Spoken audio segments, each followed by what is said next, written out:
Hello বন্ধুরা, সাদা শাড়িতে ঝড় তুললেন অভিনেত্রী সোনামণি সাহা। সম্প্রতি প্রিয় অভিনেত্রীর নতুন একটি ফটোশ্যুট প্রকাশ্যে এসেছে, আর সেখানেই প্রিয় অভিনেত্রীর পরনে ছিল সাদা ধবধবে শাড়ি আর সাদা অলংকার। বলিউড তারকাদের মতন স্টাইল করে হেয়ার, সব কিছু মিলিয়ে প্রিয় অভিনেত্রীকে দুর্দান্ত সুন্দর দেখাচ্ছে। বাস্তব জীবনে কিংবা রিয়েল লাইফে সব কিছুতেই অভিনেত্রী শান্তি পছন্দ করেন, তার জন্যই হয়তো দর্শকদের সামনে এমন শান্তির দূত হিসেবে নিজেকে প্রকাশ করেছেন অভিনেত্রী।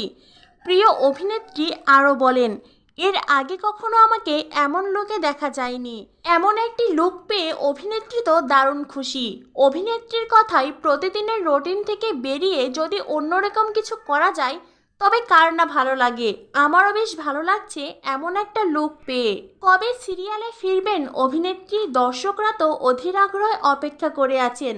প্রিয় অভিনেত্রী বলেন, দর্শকরা যেমন অপেক্ষা করে আছেন তেমন আমিও অপেক্ষা করে আছি। সিরিয়ালে আসার খবরটাকে সারপ্রাইজিং করে রেখে দিলেন অভিনেত্রী। এছাড়াও ফটোশুটের শেষের দিকে অভিনেত্রীকে দেখা গেছে আবিরের থালা হাতে।